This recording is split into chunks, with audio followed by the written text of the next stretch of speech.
Hi, Jendella. Hi, Jendella. Hi, Jendella. Hello. Hi guys. How you all doing? We're doing great. We're doing great. Welcome We're to good, thank you. the Ottawa Black Book Club. Thank Uh, you for having me. my name is Louisa Ibaze. You must have seen my first name, Olunosen. So I'm the founder of this book club. We are in day before yesterday was our fourth anniversary, actually. So yeah, Oh, happy anniversary. yeah. So we're happy to have you. We have 45 minutes with you. So we are going to jump into the book. First of all, Glory. Look, I struggled to like her. I struggled. But why was she so annoying? Why? So please go ahead. So first of all, Jendella, that name I've never heard before. Talk to us about your name, Jendella, and what inspired you to write this book. Okay, so my first name, Jendella, is actually a nickname that stuck. So that's not my that's not the birth and that's not what my family called me, but it was a nickname that stuck that I've had since I was about 15. So it just made sense to kind of run with it as my pen name.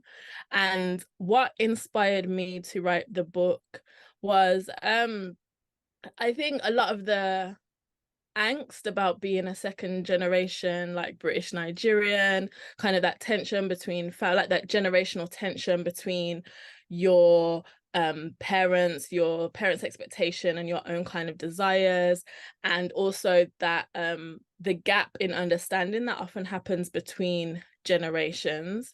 So I think that's really what inspired me. That's why I was writing the book. I was kind of writing through my own maybe emotions and feelings about it. I always say when I first started, I think I first started in 2017. So when I first started, I was more Glory. By the end of writing the book, I felt more Faith. So that was so yeah, it was like my own kind of journey and asking a lot of questions and interrogating a lot of the things that yeah, I felt like were questions in my mind as a second generation Nigerian British person. Okay, so and I'm looking at the cultural contrast because I did my postgrad in the UK and I would Yeah. always go to Peckham to braid my hair. Yeah. So took me back, to the streets of Peckham. But it's interesting, the culture clash. So these are parents. I mean, we've always had Yoruba families in the UK since forever. Yeah. So parents came to this country to get a better life and all of that. Of course, your children are going to grow up in this country and in this culture. Yeah. You expect them to have this very, very Nigerian way of behaving and Nigerian values. Talk to us Yeah. about that. Because I see that in a lot of the aunties and the expectations, nuances here and there. Yeah, I think that there's probably there's an interesting dynamic where you've grown up in a completely different culture to this culture that you're bringing up your child in.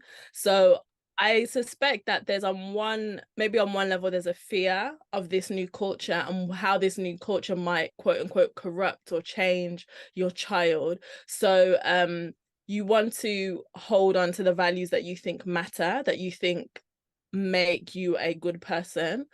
And then I think there's also a fear in terms of maybe not knowing your child, not knowing this generation, like when there are those kind of like gaps in understanding, like I think there might be a bit of fear in terms of who is this person that I'm raising and how is perhaps our relationship completely different to the relationship that I had with my parents, where we for the most part lived and grew up in the same kind of like cultural environment. So I think there's a lot of different like tensions and stresses, and then there's just the stress of being an immigrant in a hostile kind of society and trying to make your way and trying to like just establish yourself and see that the investment that you've made in terms of uprooting your whole life is actually worth it.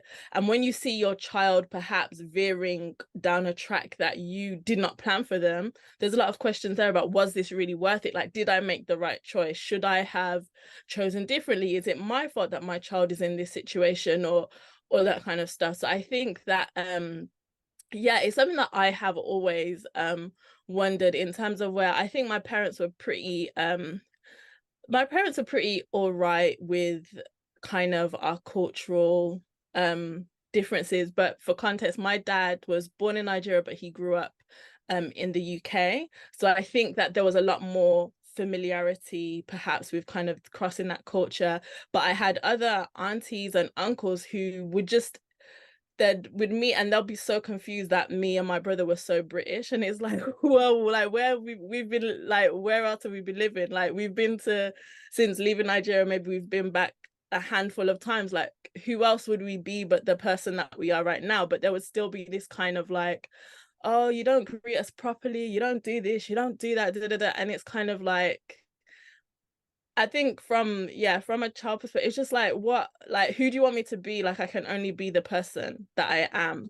So I think that is a tension that I hope is kind of, I think as maybe Nigerian families are here for longer, there's less maybe expectation from that. But I think definitely growing up, I felt from older uncles and aunties that kind of like, why are you not Nigerian enough? But then at the same time, we know you're not Nigerian and we or Nigerian enough, and we'll take the mick out of the fact that you're very British, but still, why are you not Nigerian enough? It's like that, yeah, that Well, confusion.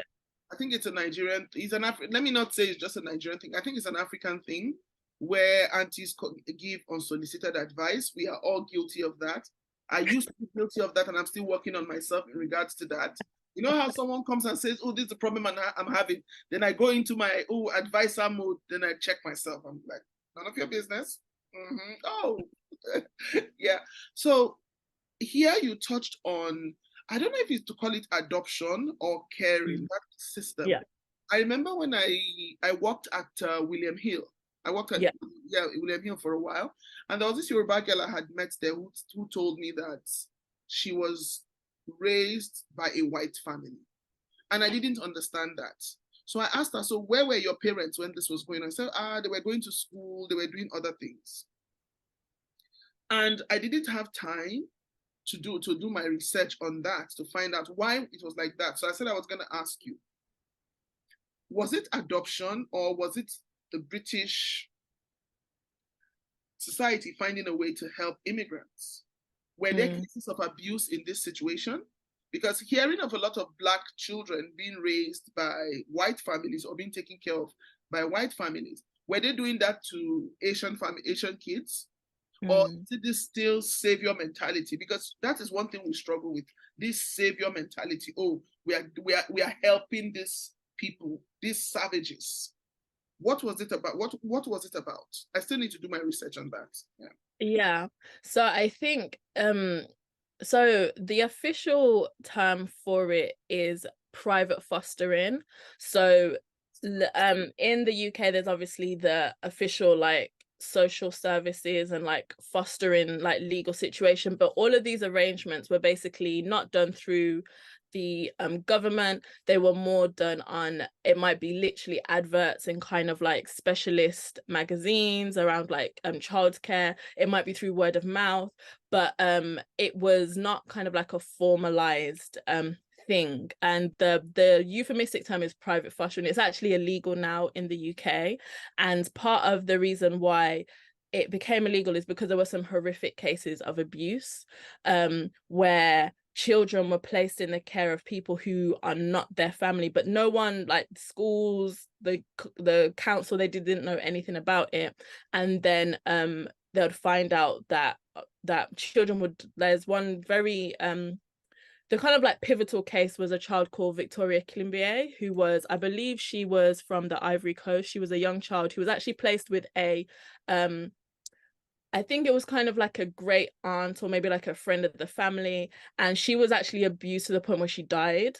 And that was kind of a turning point in legislation where like all kind of private off the books arrangements are now completely illegal in schools. Part of the safeguarding is looking out for the signs of a child living with family who like living apart from their parents, and there's not like a formal socially kind social care monitored kind of arrangement. So but it went back as far as the 50s, and there's so many reasons why this happened. So obviously back in Nigeria, it happened, I mean, Nigeria, I've heard it happening with Nigerian children, Ghanaian children, and also some Zimbabwean children as well, particularly Tsitsi Dangarengba, the Zimbabwean author, her recent collection of essays addresses her own experience of this in the UK. I don't know, it wasn't very common amongst Asian communities as far as I'm aware, but part of the reason is that when people were coming to the UK to, first of all, a lot of Africans came for education, and there was a lot of issues around the first wave of Africans that came were mostly men, and they had a lot of mental health problems around kind of just the horrible society that they were living in. So the government then invited them to bring their families over so that hopefully that would help them, because a lot of the men who were going through these mental health issues were like, actually became quite dangerous or quite violent. So to kind of try and stop them going that far, they said, okay, bring your family so you have a sense of community. But then obviously wives come and then you have children, but wives are also probably in school or working, and without that wider family network that you might have back in Nigeria, for example, where are your children? If you're at school from say 9 o'clock to 5 p.m. and then you have to go and do a job afterwards, where you have a wider family network back home who can help you with childcare. In the UK, you don't have that network. So part of the solution that rose up was this private fostering. It's interesting how a lot of the families who would privately foster were actually white working class British families, and they did it for the money. Some of them obviously did enjoy children, and they might be nannies, or they might have a background or a professional kind of experience of childcare, but they were paid to raise these children and kind of look after them. Some arrangements were maybe Monday to Friday, and then on the Friday the child would go with the family. Some of them were kind of for longer, depending on the family situation. So it was basically an industry that arose to meet this needs that a lot of these West African and other African families had, where they didn't have a wider network to support them with the care of their children. And this carried on right up through, as I say, to the 90s, to the early 2000s, when this horrible case with Victoria Kimberley kind of brought this whole history to light, and the government said this cannot go on, which obviously we can understand why. But there have been stories of abuse. There have been just general stories of just being a black child in a very white environment. You're at a very vulnerable age. You might be staying with people who are completely racist, but your parents don't know this. You might be staying with people who are, for the most part, okay, but they're around race. They have racist family members, and they're in a racist environment. There's a film called Farming. I can't remember the director's name, but it's based on his own experience, which was absolutely in kind of Essex, absolutely like harrowing experience of being privately fostered, and then his family kind of tried to bring him back to Nigeria, and he couldn't like acclimatize, like that kind of like it was a very kind of confusing time. But then there are also stories where children chose to stay with their the foster families, and that's when adoption did come in, because say if a parent has, because some of these parents were working in the UK, but then as time went on and it got to kind of like the 90s, there then became this idea that, oh, well, this is a way for children to get like a Western education or like Western acclimatization. So some wealthy Nigerian families would leave their child in a foster family and then go back to Nigeria, kind of come back to collect their child. And some of the children said, I don't know who you are, like these are my parents that I've been raised with, I don't want to go with you. And there are stories of children who chose to stay with their fostered families, and they kind of refused to go back to their biological parents on a full-time basis. So yeah, I guess that's kind of like a general overview of the history, but it's quite an interesting, I think it really speaks to the challenges of immigration, of migration, of not having a family support network, and a lot of the issues that created the climate where this happened. It still, like, we still have those issues today with childcare. Like, childcare is still not affordable. Childcare is still very expensive. And while, as far as I know, private fostering and all these kind of things are obviously kind of like illegal now, like families are still trying to work out how to look after children, especially newly migrated families, and even families who've been here for a while, but due to like gentrification, due to like just the cost of living, like our communities are becoming more disparate. So you can't simply like drop your child at your friend's house who's down the road, or with your parents who live like half an hour away, because your parents actually live in another city because you had to move because you couldn't afford to buy a house in London. So now you live 2 hours away. So it's I think, yeah, even though it doesn't happen now, I think the sentiment that kind of made that whole private fostering thing happen, like it still lives on today. It's still something that a lot of families are struggling with. Okay, because I remember the most popular case we have is John Fashanu. I think Yes, John. older Yeah. brother, yes, were raised by a white family, but I started to question identity crisis. Sometimes people experiencing identity crisis and so on. Okay, Yeah. let me go to, before I come back to Hope, Julian. So I Yeah. just felt there were just a lot of potholes there. That story was hanging. Julian's story. Like, I want to know more about Julian. He was too street for me. But this is the first book where I have read where the main character's love interest is not, like the Mills and Boone kind of guy. He has Yeah. everything all together and so on. Yes, I like that. He was a hustler. He was trying to get his act together, but he hated Peckham. Yes. But he was still living in Peckham. What's the Yeah. story? What was it with Julian? I don't know. There was just something there. I think again, it's that kind of like, so Peckham has for a long time has had a very negative association of crime and obviously one of the most famous things was Damilala Taylor, his murder that happened in Peckham, and that became a massive issue, a nationwide issue. And again, there were stories written about, there's no like about the community in Peckham and how they're protecting the killers and how it's not safe, like all of this kind of stuff. Now it's very expensive to live in Peckham. My mother-in-law still lives there, but it's very expensive to live there. You can't. It's coming up in the world. There's a growing kind of like middle class white population who like it because it's trendy and it's a little bit edgy and all that kind of stuff. But then you have this population who still live there and have kind of grown through the or maybe they've have not just the associations, but the trauma of living in a maligned neighborhood, whether that's kind of like police surveillance, whether that's just kind of youth violence that they've witnessed, that they've experienced. And so even though this neighborhood for perhaps me who or other people is like, Peckham, Little Lagos, it's like there's so many kind of like positive things, for them there's kind of that need to, or there's that want to get out to kind of prove yourself, like because you're from Peckham and it's there's certain associations, oh, you're never gonna make it, you're from a bad area, da da da. So in your mind, getting out is kind of a sign of success. So I think that's where Julian's tension is. He wants something that proves that he's made it, that he's kind of ascended his or transcended the restrictions on his life, because he's still looking around and he's still seeing the problems that have always been there are there. So how do you get away from just those street issues, those kind of like hood issues that have been there all your life? And sometimes people feel like they have to leave to kind of get out of that, but at the same time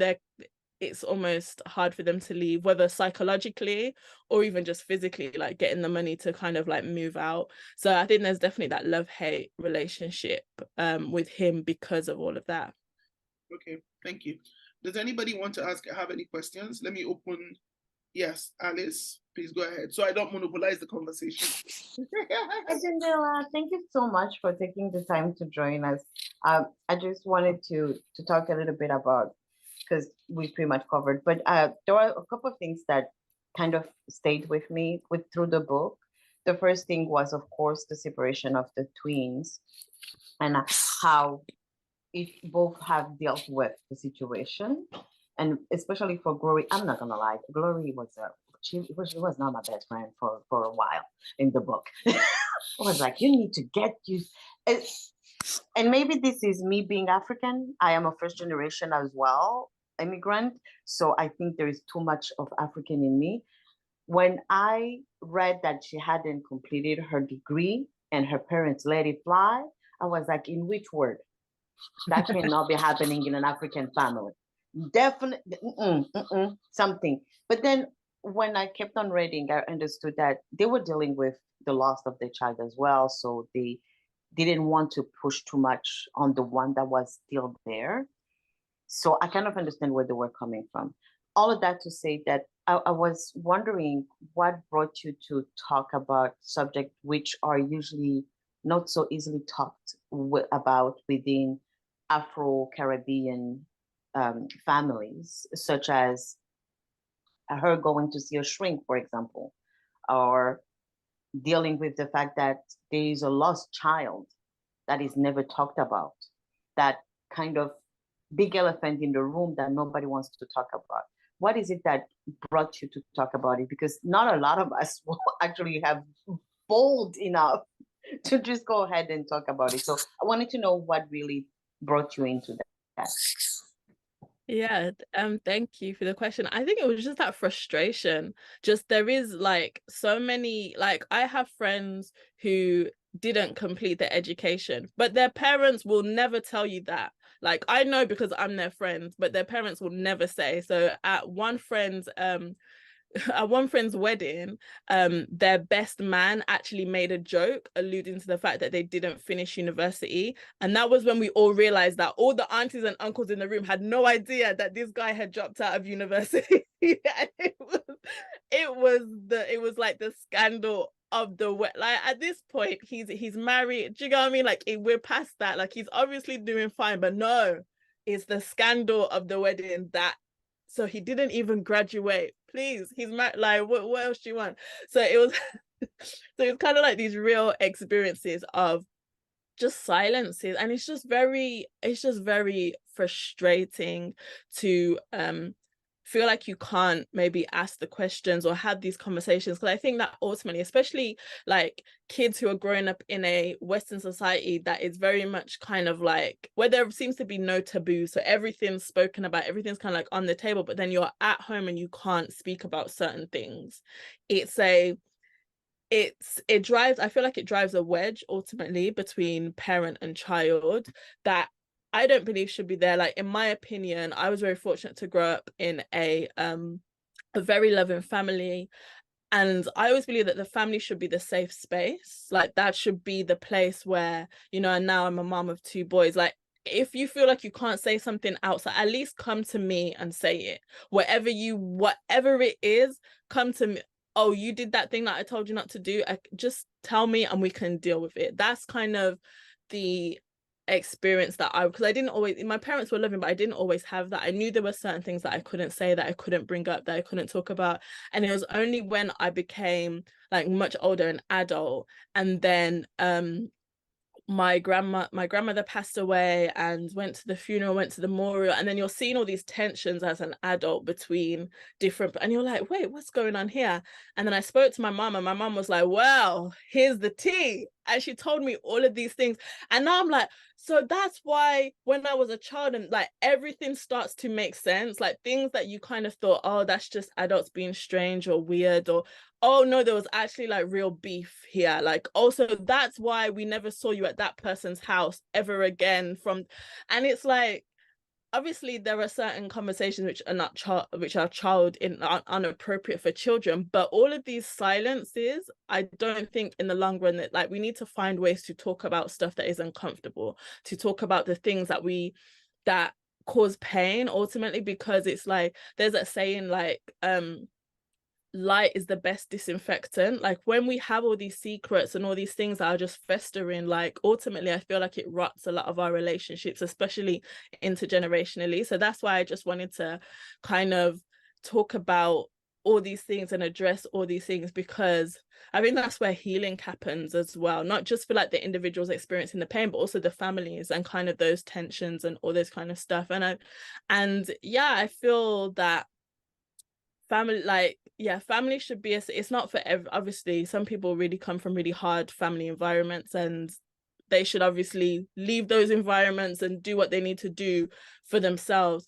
But wherever possible, family should be a safe space, and your chosen, even if it's a chosen family, like not your biological family, whether it's a family you marry into, or it's your friend's family who you end up being like informally adopted into because your own home situation. I feel like that should be a safe space. So that's why I just wanted to kind of address all of these things, all of these things all at once, I guess. Thank you. Hemelin, you want to say something? You have a question? No, the explanation is good. It's good. I think it's pretty much accurate in terms of what the author is saying. So thank you for that. Okay, so I want to go to the story of Hope. I personally felt the reunion was too easy. Yeah, I felt it was too easy because I was looking for drama. I was waiting to say, oh, let's see what happens. Because I thought that Hope would have a lot of blame in her. Oh, you guys abandoned me. You guys let me go. But I need clarification there. Why did Hope, because I'm looking at her mom, their mom, and I can't begin to imagine the trauma she went through as a mother. Because letting your child go, and in this kind of African, this is our African culture where the man is the head, you respect your husband, you honor your husband. I mean, I had seen an Indian film years ago where a father disowned his son and the mom had no say. And I was just like, why not fight him? Why not say no? And she stood there and said nothing. And this boy was sent away. So I can't begin to imagine the trauma the mother was going through. But why did Hope have to leave? Was it because her father beat her? Was it because she kept crying that she wanted to go back to that family? And the reunion, why was the reunion so easy? I expected drama. I think I'll answer the second question first. I think that there's partly there was the practical issue that the book needed to come to an end. The book needed to come to an end. And so there needed to be a kind of soft-ish landing, but then at the same time, I didn't want to make it completely like, oh, everyone's kind of like happy clap. Like, I think that's why I left maybe a little bit of an opening at the end that, okay, they are kind of like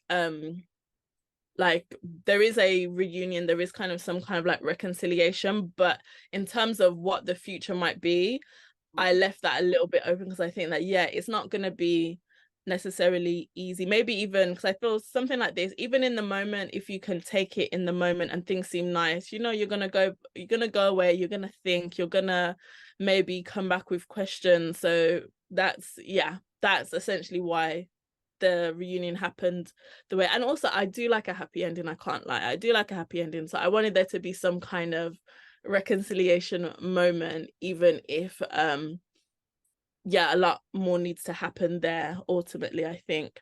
In terms of why Hope had to leave, so there's the question of so obviously Kunle the dad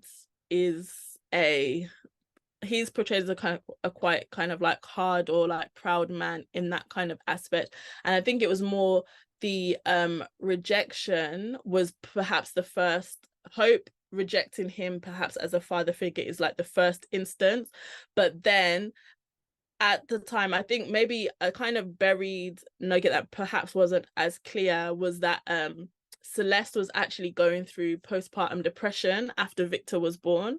So that kind of like complication with one of your children leaving or kind of going away, but then you still have to deal with kind of like the aftermath of having another child and all that kind of thing, probably left more time than was necessary for any kind of reconciliation to kind of like happen then. But it was initially because Kunle was kind of just I shouldn't laugh because it's not funny, but he was offended at his daughter's rejection. He beat his daughter in a very horrific way. Celeste was scared for her daughter, but also scared about her whole situation, dealing with postpartum depression, and that's essentially why Hope went away in the first instance. As to why she didn't come back, I think there is probably an element of choice in that. So Hope's character was based lightly based on someone that I know who chose to stay, who's when their parents came to kind of take them, they said, no, I don't want to go back with you. And they chose at a very young age to kind of like stay with their parents, their foster parents. So that's kind of where her character kind of came from. And yeah, I don't know if I've answered that well enough, but that's kind of the thinking behind that. Okay. And then her sister Faith, that was Yeah. for me was supposed to be a typical Stepford wife. She had everything all figured out. But her husband, I don't know, there was just a question. What was the deal with him? Yes. So her husband, I think that Faith is perhaps following a little bit too closely in her mother's steps in terms of a husband who provides and does everything that they are quote unquote need to do, but is probably lacking in the empathy, emotional capacity department.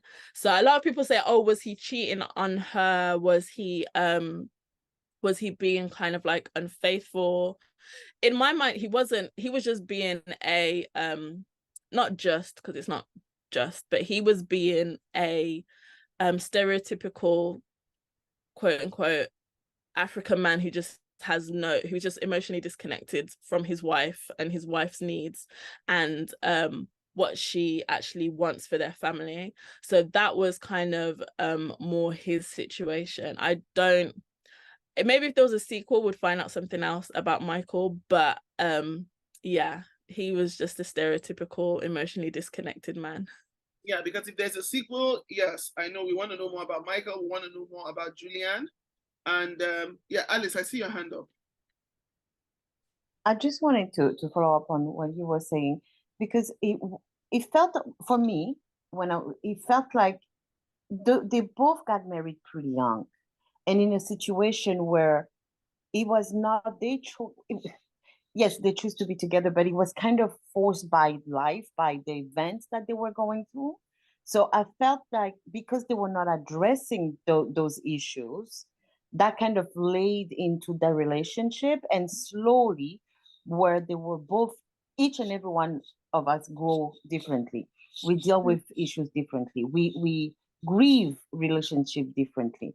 And it felt for me like they were growing apart, and since they were not communicating about those issues, it kind of built a gap in between the two of them.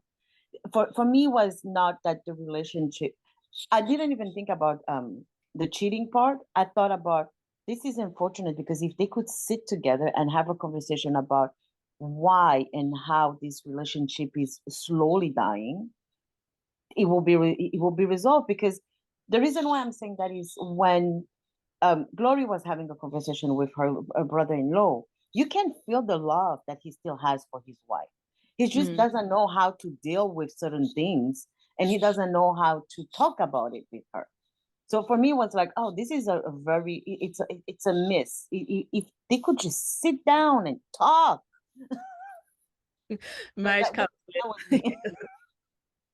yeah I think unfortunately that is the reality of a lot of marriages. Like, life happens, things, the pace, especially when you have children, the pace at which things move at, there's not always just the time to sit down, or it feels like there's not the time to just sit down and have these conversations and kind of reconnect on a very emotional level. Like, I have friends who described marriage as feeling like a business partnership some of the time. Like, you're just in the business of trying to keep family going, whether that's getting the kids to school, putting them to bed, getting to work. Like, you're in the business of keeping this going, but you have to make time for those emotional connections, as you said. And I think that yeah, unfortunately, that is where a lot of modern marriage kind of start to break apart. Okay, and then you brought in therapy. Yeah. So me, I'm still very Nigerian. I'm still, it's like, mine is as bad as reading self-help books. I always go, why are you telling me what I already know? What common sense? What my common sense? Because you've been able to put common sense into a book, and then you expect me to read it. So I'm still of that school of thought. I'm still too Nigerian. I don't know if I can sit before a therapist and be vulnerable. Mm, But and I think that is something, again, one challenge the Black community has. I can't yeah. picture, like, for Black men is a struggle. I feel women are more likely to seek therapy if referred than Mm. Black men. Yes, not 100%. And I think that I think one thing that is important to note is that if you have a strong community network of people that you can go to, people that you can open up to, that you can have honest conversation with, you might not need therapy. Like, you might have all of that support that you need, and it doesn't have a label. It's just your network of friends and family, but you have those kind of outside perspectives that can reframe things for you, or you have someone who cares enough about you to kind of pull you back from maybe negative self-talk or negative self-view. So I think it's important to note that some people have the benefits of therapy, but through their kind of like network. But again, I think for Black men, where I think they are, or masculinity as it is presented to them includes stoicism. It includes, the idea that you're not emotional when really all you're doing is suppressing your emotions. I think that they probably need therapy the most, the most, if I'm being honest. They do, but I get, like, there's ideas about masculinity, there's kind of ideas about the kind of person that goes to therapy. There's all these kind of things. I've been in and out. I've been to therapy, I've been to couples counseling, I've been to single person counseling, like, or just like normal like one-on-one therapy. I've done this like a number of times. So I'm a big fan of, when you need the help, going. It's not something that you have to do for your whole life. It might just be to get you through a certain season. It might be, for some people I know with severe mental health issues, is years that they are in therapy before they feel like, okay, I can stop that, and I can I've developed enough kind of coping mechanisms, or I've learned enough, or I've passed through this point, so now I don't need it. But yeah, I think therapy is important, and where therapy is perhaps not a option because of cost, access, or just because, again, like you said, you find it hard to open up to a stranger, essentially, just having people that you can go to and you can open up to and you can talk to, and you can get third-party perspectives on your situation or how you're feeling or your own kind of thoughts, that is so important. Because I don't know, Western society kind of isolates you a lot, whether it's through working patterns, whether it's through again, the pace of life and all that kind of thing. So it's important to have just places to like offload and to kind of different perspectives introduced, essentially. Okay, thank you. Does anybody have any questions for Jendella? Okay, so I want to go to Glory. Wait, I wanted to ask, like, in terms of the therapy, like, is the population white therapists, or who? Do we have a large population of Black therapists where you come from? Because that's an issue. That is a big issue. There's a network called the Black and Asian Therapist Network in the UK, and it is kind of like private, so a lot of it is paid, although there are some therapists who offer kind of like a pay scale for like people of different incomes. But that's kind of where you can go and you can find kind of, I guess, culturally specific therapists through that. There's also a charity that was set up in 2020 called Black Minds Matter UK, which have they fund, I think it's a 6 or a 12-week program of therapy or counseling sessions with Black therapists. So I think the awareness of that is growing, and those options are becoming more accessible and more visible. And even there's like, I'm noticing more and more, especially in London, more kind of like community groups where it's not necessarily the typical you and one person talking, but it's kind of like a group of people who come together, and they might discussions. Some people call it sister circles, or there's other kind of or group therapy, where you're with a bunch of people who maybe are dealing with similar things, whether it's kind of grief or loss or depression, or more kind of like specific mental health issues, and it's led by a Black practitioner, often a Black woman, the ones that I've all come across, and you're with other Black women and you're kind of talking. So I feel like there are more options where that kind of culturally specific support is available, because the very first therapist I saw was a very young, very nice white lady, and it was fine.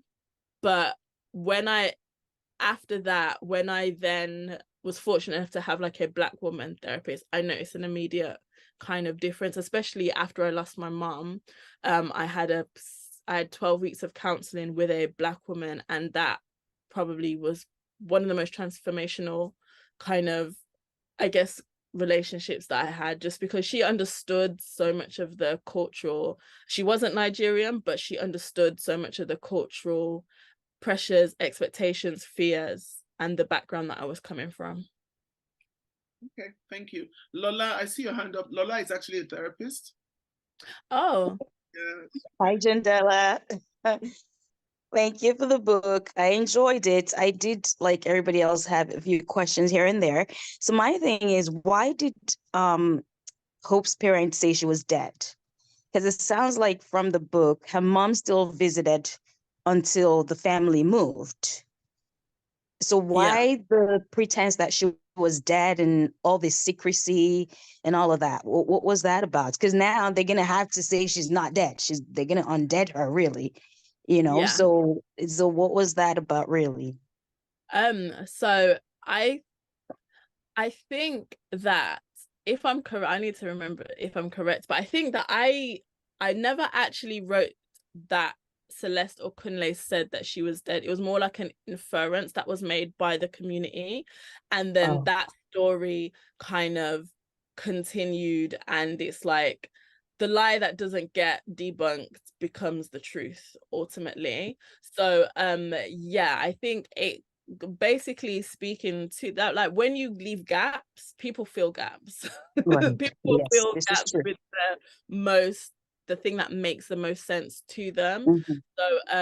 So yeah, and I think that the coming from like a Yoruba background as well, a child's death is probably something that's just easier to not speak about. If you let people think that you don't, like, parents don't go to their children's funerals, if you just let, it's something that is easier to kind of like be left alone, and kind of, it sounds bad, but quick, like moved on from, like it's kind of the thing that's not spoken about.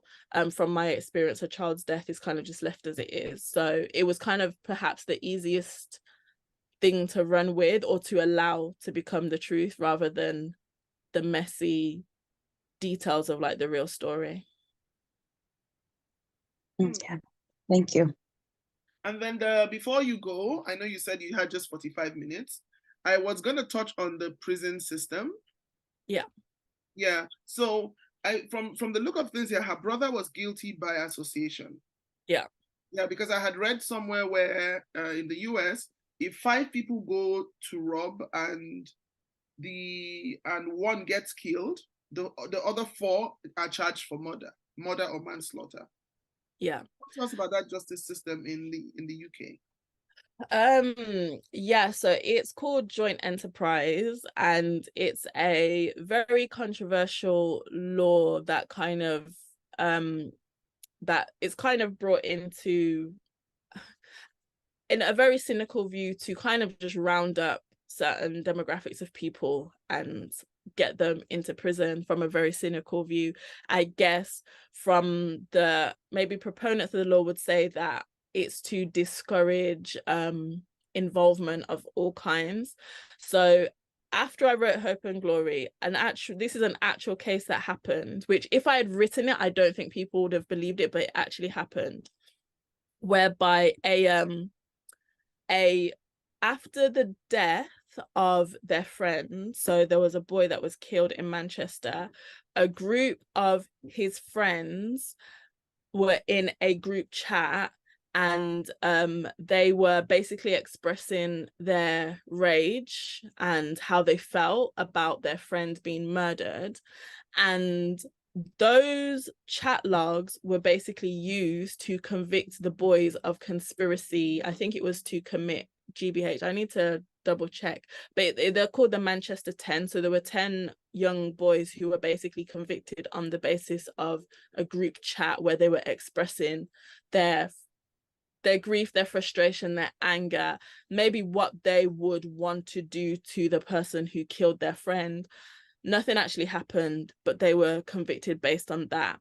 I actually know of stories of people who are serving like 18-year sentences for conspiracy, which is essentially they were planning to do something that didn't happen, but because they planned to do it and it was found that they had planned to do it, they're convicted on the basis of conspiracy, whether that's kind of like conspiracy to smuggle drugs or conspiracy to sell drugs or whatever else. So joint enterprise is part of that, and it's kind of like the idea that if something happens and you had some involvement in that thing happening, you are culpable for that involvement. So there's been cases where boys have been in a group like talking. Some of those boys then later have gone off to commit a crime, whether that's kind of like a physical attack or whatever. But because all the boys were talking beforehand, it can be inferred that they were discussing the crime that was about to happen. So therefore they were culpable to that. And the more that I talk about it, just the more ridiculous it sounds, because it is ridiculous. Because first of all, it's often used against white working class boys, Black boys as well, because there's this idea of the gang mentality. You're all a gang, so the reason why you're friends is because you are friends because you want to commit crime. Like that, like there's that assumption that the criminality is already there, so any misadventure that happens was obviously a clearly like criminal plot that was planned. But yeah, it's like, it's horrific because there are a ridiculous amount of young men in prison based on, as I said, mostly Black or white working class, who are there because they were at the wrong place at the wrong time, talking to the wrong place, or they are associated with someone who did something that was wrong. And even it kind of expands out. There's something that was, I think it's been dismantled now, but there was something called the gangs matrix, where basically if you were known to police in a certain area, you were put into this database that basically calculated your likelihood of being in a gang based on factors such as what school you went to, where you live, who lived at home with you, who they knew you had associations with. So like this essentially like algorithm comes up with how likely you are to be part of a gang. So when something happens in that area, the police are coming to knock at your door because the algorithm says that you are this much likely to be in a gang. So it is a very insidious part of British law, which people are attacking bit by bit. And at the end of the book, obviously there's that kind of like groundbreaking decision that the Supreme Court ruled that it was kind of like unlawful, which did happen. But what I didn't include in the book, because as I said, I like happy endings, was that the first challenge to that, so the first case that was brought in order about like a what's it called, a joint enterprise case that was kind of brought and said, can we review this case in like the Supreme Court decision, it was struck down. So even though the Supreme Court has ruled that it's been used unlawfully, there has been no success in overturning any kind of joint enterprise conviction to this day, as far as I'm aware. And as I said, there are still people who are essentially being convicted under the same law, just a slightly different name. Okay, thank you so much. Well, before my last question and we wrap up, can we take our group photo? Because sometimes so we don't forget. So if you have a copy of the book, if you don't have a copy, it's fine. Ebook, whatever, yeah, we'll just take out. Okay, Alice, we're waiting for you. Janet, where's your book? I had gotten it from the library, so I don't have a copy. Okay, yeah, that's fine. Okay, everybody, big smile. Jendella, where's your copy? You're the author. It's next door. It's next door. I can go get it. Oh, okay, 1 second. Yeah, get it. We'll wait.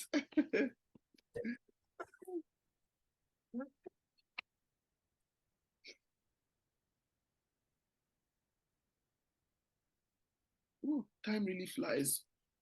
Let me see, 2:02 already. Wow. Okay, fantastic. Alice, we see you. Thank you. Oh, let me turn off. How do I turn off my thing? 'Cause you can't even see it. I'll put it in front of my face. Okay, okay. Big smile, everyone.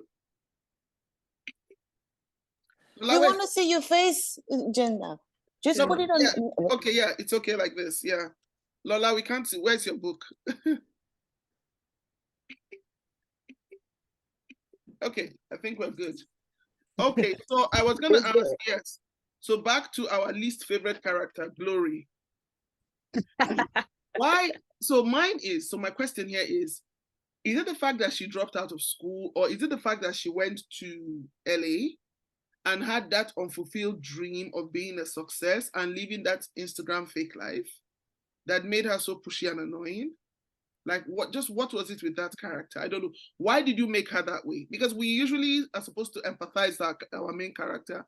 We're supposed to love her, but this one, I was just like, okay, what's she saying to Julian again? Why is she still talking to her? And then you also emphasizing that she was on her period. Yeah. Yeah, the point. Yeah, so why? I think why? I think that because she was so unhappy with her life. Okay. I think, first of all, I think that Glory, in essence, like her personality is that she's quite forthright, quite kind of very like direct, kind of forthright in and of herself. But I think that because she was unhappy with her life, she was very judgmental of other people. So whether that's judgmental of her sister, whether that's judgmental even of her mom, I think that when you're not happy, you can be very kind of, you deflect your unhappiness onto other people rather than kind of like facing up to your own ish that you need to deal with. So I think that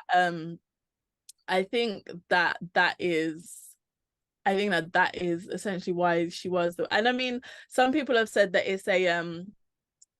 it's an agenda against middle children. Some people have said that, well, that's just what middle sisters are like. Other people have said, no, it's an agenda against middle sisters. I think that, I think that being a middle child played a role in it. But I think that that's just who she is. She's just very forthright, but she still had a lot to learn in terms of how to like deal with other people, how to deal with disappointment, and just the fact that she's not the center of the universe, but yeah. Okay. Does anybody else have any more questions for Jendella before we let her go? Because she said 45 minutes and she's been here for what, 1 hour? I just want to say I'm not the camp that hates Glory, mind you. I love Glory. Oh, really? I just realized that Glory had many problems. Because I think there's a part of her that recognized that her sister was not dead, but she didn't know the full story. And so there was a lot of that. And yes, she's an independent child, and so she saw things very differently from her family, even from her sister Faith. This is why they butted heads. So for me, I really like Glory. I just she needed to grow up. She needed to confront herself so that she can be good with the world. So that was my take of Glory. I liked her. Okay. Yeah. Same here. I like Glory too. Oh, you like Glory too? Okay, so that's just I think it's okay to be different. I think it's contradictions, and because somebody cannot handle a person talking, they don't have to judge, because people are giving her the same energy that they didn't want from her, and she was not backing down. But even when the mom came around to talk to her, they both were able to have conversations. And the mom was actually admiring Glory. Even if Glory was annoying to her, she knew this was the child that she can rely on. And people like Glory are the ones that you don't forget. They make you know that they're present. So to be calm and quiet and just prim and proper is not always going to get you what you want. Exactly. So I like Glory too. I'm Team Glory. Yeah. But I don't Glory. I did like Faith. Jendella, I'm not sure you answered the period question. Sorry. Yes. You know why I think she was unhappy? Because this is a very because I didn't want her to have sex with Julian the first time that they were together. I wanted there to be a reason why they didn't immediately sleep with each other. Like I wanted them to have that sense of like intimacy without the sex. So I think it was very much just kind of like it was a cock block essentially. Because I mean, I was reading it and I was like, Thank you. but I was reading it and I'm like, but some Niger guys be like, I don't mind. Well, yeah. It seems like Julian didn't mind too. Like he was Yeah. all for it, but he was like, no. Yeah, it was a chance for Julian to be a gentle and just show that, I'm not just here for the set. Like I actually do just want to chill with you. It was an opportunity for Julian to, show his empathetic, just like lover boy side, I think. Okay. Alice, okay, before we let her go. Yes, Alice. For me, it's not a question, it's more a comment. I just wanted to thank you, Jendella, because you allowed us to have conversation around some subjects that we wouldn't have thought about just talking about. So very rarely would you have a book that mentioned postnatal issues. Very rarely do you have a book where you can find menstruation. Which is really weird. It comes every month, and I mean, like they should get used to it. For me, it's just it was a great opportunity. It was a great conversation opener, and I want to take the time to thank you for giving us the opportunity through your book to actually view and inform ourselves. I learned today, and I'm going to educate myself on the subject about the private fostering. I have never heard about it. So this was really a great book. It was a book that has helped us. I usually live in Ottawa. Today, exceptionally, I'm visiting my brother in US, but it's not subject that we have or come across the community, the Afro-Caribbean community on a regular basis. So having a book that allows us to have those conversations, I feel like it was a blessing for us. So thank you very much for that. Thank you, Alice. Lala, I see your hand up. Ooh, yes, sorry. hello, Miss England. Good morning from where I am. Thank you for your book. So fortunately and unfortunately, I read your book months ago. And I enjoyed it. I just want to say thank you, and I hope we get more from where that came from. Yeah, well, Thank you. hopefully next year I have a book coming out. So, yeah. Okay, keep us posted. Thank you. Yeah. It was a beautiful story with a happy ending. Thank you. Okay. Thank you. Okay. Bye. Does anybody else? So we can let her go. We've kept her for 15 minutes over. Anyway, we're always this great. Jendella, I would just want to please give her some hearts. Everybody in your reactions buttons, please give her some hearts. Yes, that's how we are. Yes. I just want to say a very big thank you. Thank you so much. Bukola can't be here today. I mean, she sent a message to say she couldn't be here today. But I just want to say thank you so much. Thank you for this lovely book. Thank you also for honoring our invitation and just spending your afternoon. I don't know if it's evening there, but here is 11 a.m. to 1. So just spending your time with us today. So thank you very, very much. Someday, maybe when we are in the UK, we could give you a call and meet in Peckham. There used to be this hair shop. Is it Shola or something with a Yoruba name? There used to be this hair shop with a big sign then on the streets of Peckham before that bridge. Oh, on the left. I don't know if I've forgotten what it's called, but I remember a lot of people that used to be our landmark to say, oh yeah, you are in Peckham. But yes, thank you so much for bringing Peckham back to us. And a bit of Niger. Thank you so much. Thank you. I've got a list of other. So if you're interested in private fostering, I have a list of books and films that kind of go into that more, and I can share that with Louisa afterwards, and you can share with everyone else. But that gives you more context to different experiences. Okay, please do share with me so I can share with every other person. Okay, so I'll put up this video. That's our chat with Jendella on YouTube, so you can share with your friends. All right. So thank you so much and have a lovely Saturday. All right. Thank you. Good luck. Thanks. Thank you. Bye. Thank you.